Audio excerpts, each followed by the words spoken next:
উসজুদ ওয়াক্তারিব, যে বান্দা সিজদা করো, সিজদা দাও, আমার নিকটবর্তী হয়ে যাও। সুবহানাল্লাহ বলেন। সুবহানাল্লাহ। উসজুদ মানে সিজদা দেওয়া। কাকে সিজদা দিবে? মুমিন বান্দা বান্দি আল্লাহকে।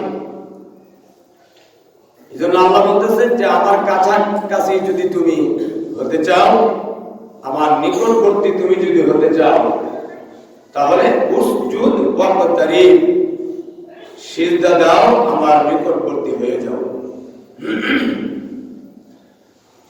قال رسول الله صلى الله عليه وسلم أقرب ما يكون العبد من ربه وهو ساجد। আল্লাহ তাআলার প্রিয় হাবিব জনাবে হুজুরে পুরনুর সাল্লাল্লাহু আলাইহি ওয়াসাল্লাম বলেছেন, আকরাবু মা ইয়াকুনুল আবদু মির রাব্বিহি ওয়া হুয়া সাজিদুন। বান্দা সিজদা করো, সিজদা দাও, সিজদা দেওয়ার দ্বারা আল্লাহ পাকের যত নিকটবর্তী হওয়া যায়, অন্য কোনো ইবাদতের দ্বারা অতটুকু নিকটবর্তী হওয়া যায় না। আকরাবু মা ইয়াকুনুল আবদু মির রাব্বিহি ওয়া হুয়া সাজিদুন। বান্দা সিজদা করার দ্বারা আল্লাহ তাআলার নিকটবর্তী হয়ে যায়। হুজুর আকরাম সাল্লাল্লাহু আলাইহি ওয়াসাল্লাম এই জন্যই বলেছেন, মুমিনের জন্য আল্লাহ পাকের দিদারের মাধ্যম হলো সালাত। আর এই জন্যই সালাতকে বলা হয়েছে আল্লাহ পাকের দিদারের মাধ্যম।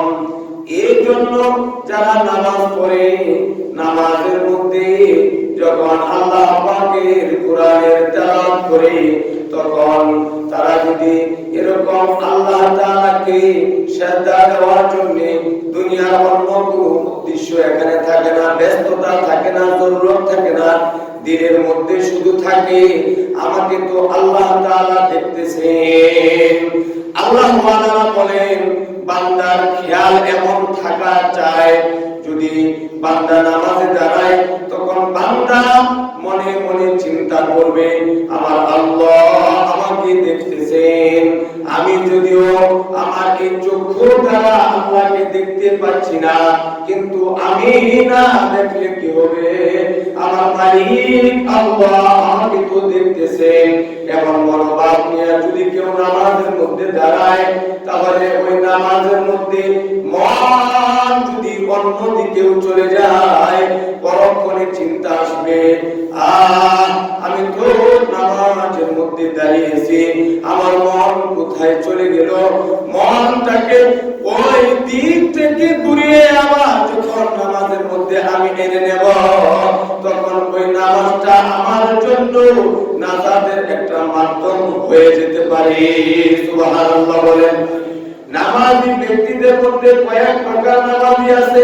কেউ নামাজ পড়ার দ্বারা নামাজ থেকে অভিশাপ নিয়ে যায়, আবার কেউ নামাজ পড়ার দ্বারা নামাজ তার জন্য নেক দোয়া করে আল্লাহ পাকের কাছে ওই নামাজি ব্যক্তিদের জন্য দোয়া করে।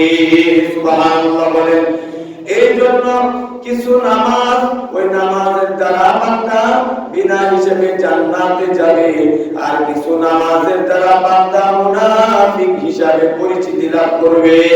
কারণ যে ব্যক্তি নামাজের রুকু সিজদা এরকম ঠিকঠাক মতো আদায় করে না, নামাজের মধ্যে চুরি করে, হুজুর আকরাম সাল্লাল্লাহু আলাইহি ওয়াসাল্লাম বলেন, এই আমার সাহাবীরা শুনো, নিকৃষ্টতম চুর কে তোমরা জানো? হুজুর আকরাম সাল্লাল্লাহু আলাইহি ওয়াসাল্লামের সাহাবা বলেন, আল্লাহ এবং আল্লাহর রাসূলই ভালো জানেন। হুজুর আকরাম সাল্লাল্লাহু আলাইহি ওয়াসাল্লাম বলেন, ও আমার সাহাবীরা শুনো, সবথেকে নিকৃষ্টতম চোর হলো ওই ব্যক্তি যে নামাজের মধ্যে চুরি করে। সাহাবায়ে কেরাম বলেন, ইয়া রাসূলুল্লাহ, ইয়া হাবিবাল্লাহ, নামাজের মধ্যে আবার কেমন করে চুরি করেন? হুজুর আকরাম সাল্লাল্লাহু আলাইহি ওয়াসাল্লামকে প্রশ্ন করার পর হুজুর আকরাম সাল্লাল্লাহু আলাইহি ওয়াসাল্লাম উত্তর করলেন, যে ব্যক্তি নামাজের মধ্যে রুকু ঠিকঠাক মতো আদায় করে না, নামাজের মধ্যে কেরাত ঠিকঠাক মতো করে না, এরকম সিজদা ঠিক মতো করে না, দাঁড়িয়ে থাকলে এরকম কারি তাড়াহুড়া করে, বলতেছেন যে ব্যক্তি নামাজের রুকু সিজদা এরকম যে ঠিক মতো আদায় করলো না, কমতি করলো, ওই ব্যক্তি হলো সবচেয়ে নিকৃষ্টতম চোর। যে নামাজে ফাঁকি দেয়, নামাজের রুকু যেভাবে আদায় করার কথা, সিজদা যেভাবে আদায় করার কথা, এভাবে সে রুকু সিজদা আদায় করে না। এজন্য আপনাকে আমাকে খুব খেয়াল রাখতে হবে, নামাজে যেন রুকু ঠিকঠাক মতো আদায় হয়, সিজদা যেন ঠিকঠাক মতো আদায় হয়, এদিকে খেয়াল রাখতে হবে। আল্লাহ পাক শুধু আমাদের উপরই নামাজ ফরজ করেছেন না, আম্বিয়া আলাইহিস সালাম তাদেরকে আল্লাহ পাক নামাজের হুকুম করেছেন। ইসমাঈল আলাইহিস সালাম আল্লাহ তাআলাকে বলেছেন, কি বলেছেন? আল্লাহ বলতেছেন, ওয়া'মুর আহলাকা বিস-সালাতি ওয়াসতাবির আলাইহা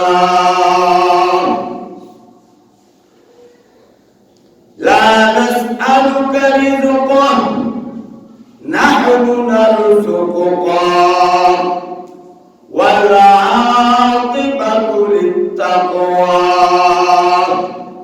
আল্লাহ তাআলা নবীদেরকে নামাজের কথা বলেছেন। এই আয়াতের মধ্যে আপনার নবী, আমার নবী জনাবে হুজুর পুরুষ সাল্লাল্লাহু আলাইহি ওয়াসাল্লাম কে বলতেছেন, ওয়া'মুর আহলাকা বিস-সালাত ওয়াসতাবির আলাইহা।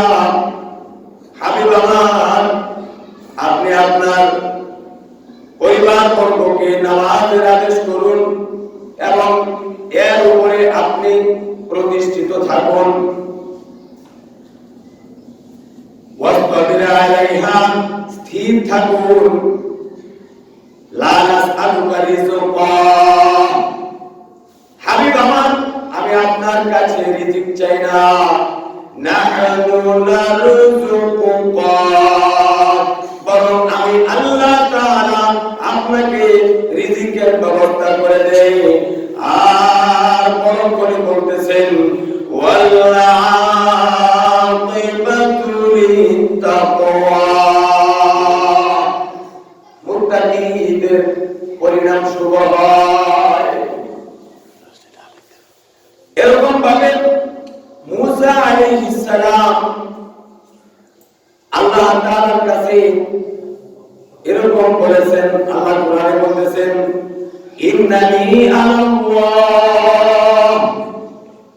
মুসা আলাইহিস সালাম বলতেছেন, নিশ্চয় আল্লাহ তাকে বলতেছেন, হে মুসা, নিশ্চয়ই আমি আল্লাহ। ইন্নানি আল্লাহ লা ইলাহা ইল্লা আনা ফাবুদুনি ওয়া আকিমিস সালাতা লিযিকরি। ইন্নানি আল্লাহ, আমি নিশ্চয়ই আল্লাহ। লা ইলাহা ইল্লা আনা ফাবুদুনি, আমি আল্লাহ ছাড়া কোনো মাবুদ নাই। অতএব আপনার প্রভুর নামে ওয়া আকিমিস সালাতা লিযিকরি, আপনার প্রভুর শরণার্থে আপনি নামাজ কায়েম করেন। এরকম ইব্রাহিম আলাইহিস সালাম আল্লাহ তাআলার কাছে দোয়া করেছেন। আল্লাহ পাক ইব্রাহিম আলাইহিস সালামের দোয়া কবুল করেছেন। ইব্রাহিম আলাইহিস সালাম আল্লাহ তাআলার কাছে বলতেছেন, আল্লাহ আপনি আমার ইবাদত কবুল করুন, আমাকে এবং ওমিন যুররিয়াতি, যে আমার সন্তানদেরকে আপনি কবুল করুন। রব্বানা ওয়া তাকাব্বাল দুআ। আল্লাহ তাআলার কাছে ইব্রাহিম আলাইহিস সালাম বলতেছেন, হে আমার মালিক, আপনি আমার দোয়াকে কবুল করুন। এরকম ভাবে আল্লাহ পাক আরো অন্যান্য নবীদেরকে নামাজের হুকুম করেছেন, তার পরিবার বর্গকে নামাজের আদেশ দিয়েছেন যে নবী আপনি নিজে নামাজ পড়েন, আপনার ফ্যামিলিকে নামাজের কথা বলেন। এরকম নিজে নামাজের উপরে প্রতিষ্ঠিত থাকেন। নবীর উম্মত হিসেবে আমরা নামাজ আদায় করি। আমরা জানলাম শুধু আমাদেরকে নামাজের আদেশ করা হয় নাই, পূর্বের নবীদেরকেও নামাজের আদেশ করেছেন। আর আল্লাহর প্রিয় হাবিবকেও আল্লাহ পাক এরকম ভাবে বলেছেন যে হে হাবিব আমার, আপনার কাছে আমি অন্য কোনো কিছু চাই না, রিজিক চাই না, বরং নাহানু নারযুকুকা, আমি আপনার রিজিকের ব্যবস্থা আমি করে দেই। তাহলে এই আয়াতের দ্বারা বোঝা গেল যে আল্লাহ পাক বান্দা এবং বান্দির কাছ থেকে চান শুধু ইবাদত। আর বান্দা এবং বান্দির যত প্রয়োজন আছে, দরকার আছে, সব কিছু ফয়সালা আল্লাহ পাকের পক্ষ থেকে আল্লাহ বান্দা বান্দির জন্য করবেন। সুবহানাল্লাহ।